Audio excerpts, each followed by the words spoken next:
well, we would get new teachers and you'd sit there with the girls and they'd talk about this new guy that just got there. Oh, he's so great, he's so lit. And I, okay. And I would join into the conversation and nobody ever caught on. I'm talking about the new home ed teacher. Yeah, man, it's real cool. Yeah, I'd like to go rock with that one too, But nobody caught on to it, thank God. Yeah, but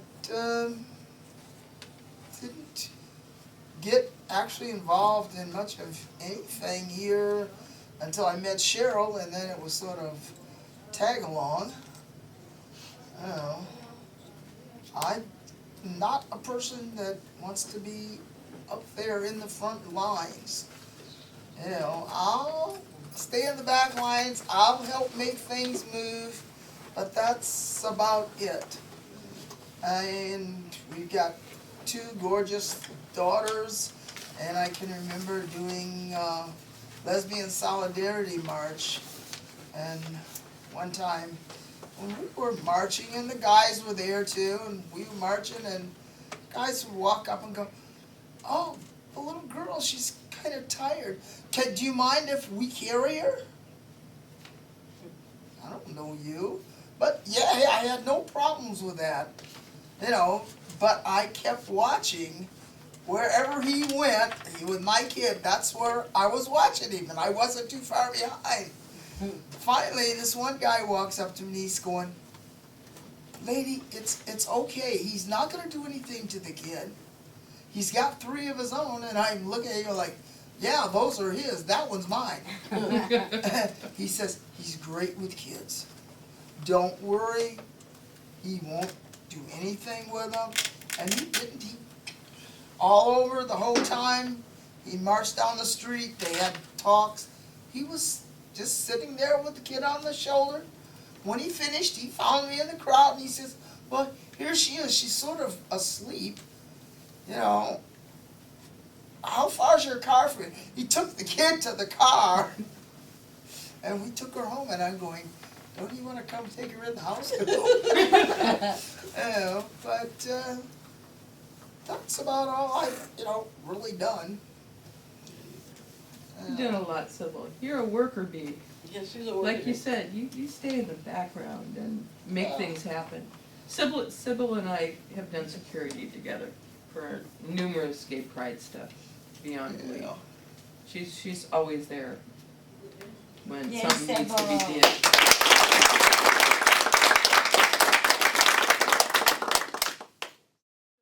Basically, I'd like to read a couple of things real quick, and then open it up for discussion, for questions, talk more about our history.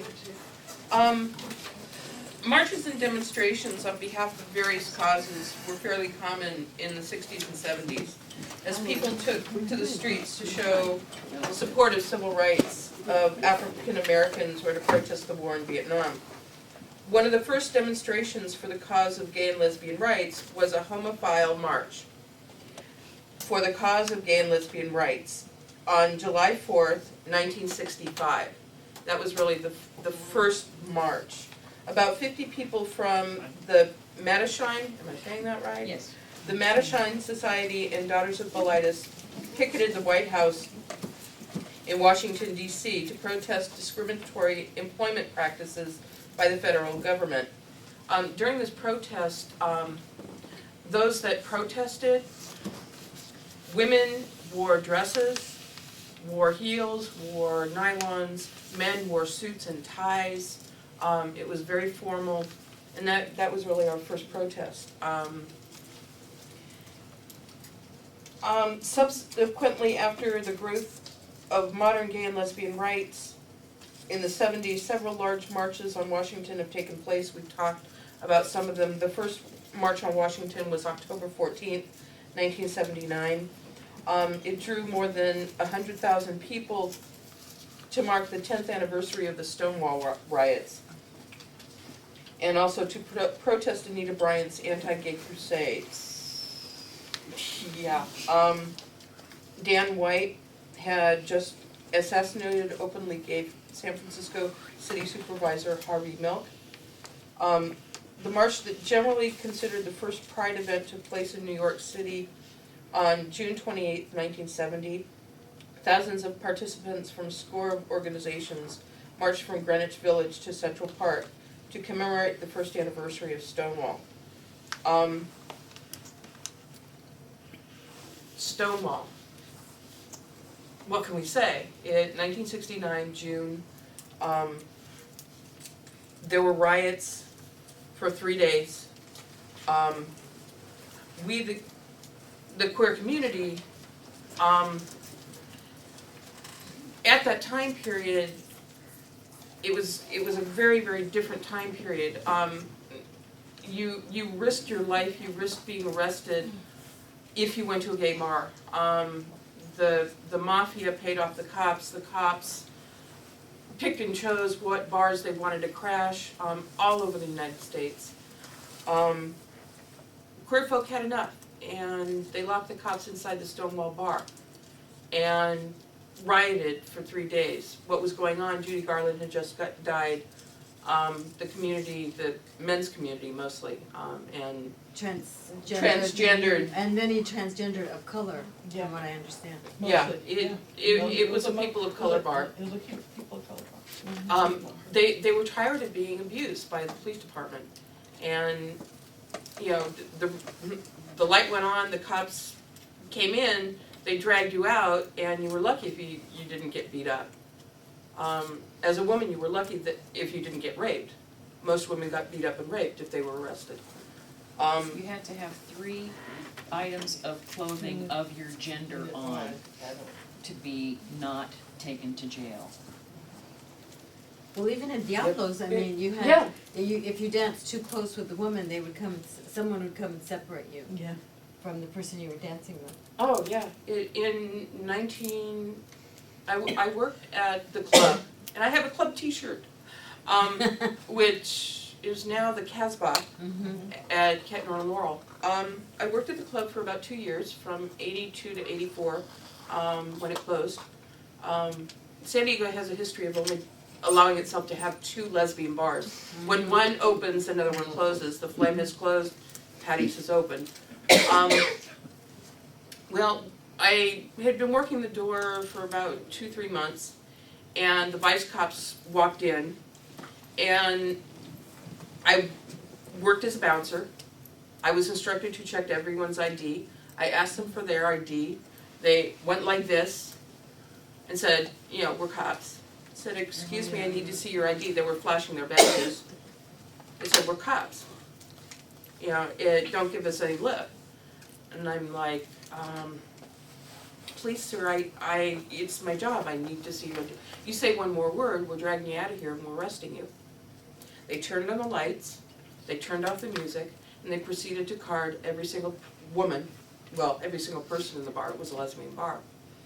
Gosh, it's hard even telling the story again. I've told it like for how many years now?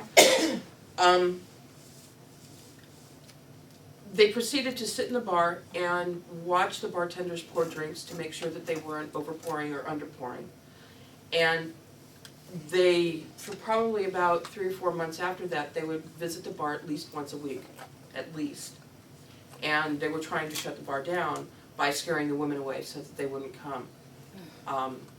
With police presence, you know, who in that time period, even 1983 and 1984, you know, who wanted to have their name in print that they got arrested at a lesbian bar. That really impacted me, and it's one of the reasons why I work with the police department, to educate them so that none of my sisters would have to walk through something like that. Yeah, we've got to keep fighting for our civil rights. If we don't do it, who will? That's why we take to the streets. Because if I'm not out, if I'm not open, you know, who's gonna do and be there for me? I'd like to share a few things that some women who couldn't be here tonight, who I'd asked to be on the panel. Linda Bear Faldy and her partner Joyce owned the Amazon Sweet Shop in the early 80s. It was a meeting place for lesbians. They served natural ice cream before it was popular, all natural ingredients. It was opened in 1976 and closed in 1984. They had anti-war, anti-draft, feminist, anti-nuke, lesbian, anti-racism, anti-Proposition 6 activism that happened in the ice cream parlor. And it was out at San Diego State, in the middle of suburbia San Diego State. Mary Daly gave a talk there. Orthea Mountain-Crone, I apologize if I said that wrong, a poet gave a reading there. More than anything, the activism consisted of our being hairy-legged outdykes with attitude in a suburban shopping center, so people got to know and like us. The value of this work is less visible now than there is in lesbian gay visibility everywhere, but in those days it was shocking and subversive. Thanks for doing this work, Wendy Sue, in sisterhood, as we used to say in the old days, Linda Barafaldi. Linda now is a leader in our community and is a chiropractor and a wonderful woman. And, Tony Atkins wrote me about Lesbian Health Project and Women Care. Yes, Tony was out on the lines. Women Care was a feminist birth control clinic that was founded by feminists, I believe the year after Roe v. Wade, when abortion became legal. It might have been 2 years after that. Women Care did women-controlled conception. We did a lot of things. I worked there for about a year. Tony Atkins was on the line as an advocate.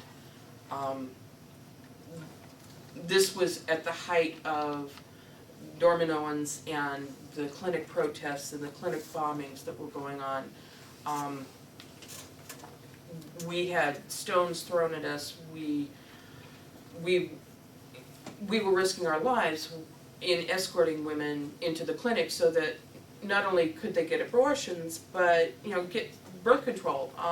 Women were going there just to get a pap smear, and the clinic protesters, the anti-choice people, felt they were on a mission from God, and Tony Atkins was one of these folks, now our city council person.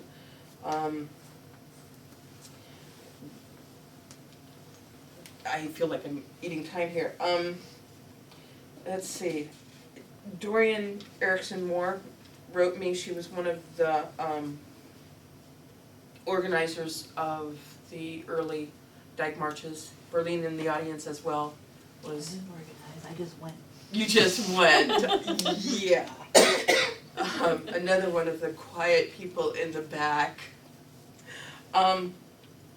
Hey, Wendy Sue, okay, I found a news clipping in my journal. The first San Diego Dyke March was on July 9th, 1994. The march was organized by the then newly formed San Diego Lesbian Avengers, which was started by women including Molly McKay, who is now an attorney and leader in the Right to Marry movement in the Bay Area. Molly and her spouse, Davina, author of a recent book, Why You Should Care About Gay Marriage, were one of the first couples to be married by Gavin Newsom in San Francisco. Dorian now is a writer and animal rescue organizer in the Bay Area. Tina Hector, poet and now resident of San Francisco. And there's actually a picture somewhere in there of myself and Tina that was published in some of the papers, straight and gay, at one of the Lesbian Avenger kiss-ins. And it's a picture of us kissing. I miss her. Let's see, Sue Bird and myself, both longtime San Diego activists, nearly 500 lesbians representing many ages, ethnicities, and lifestyles marched down University Avenue in a demonstration of lesbian visibility.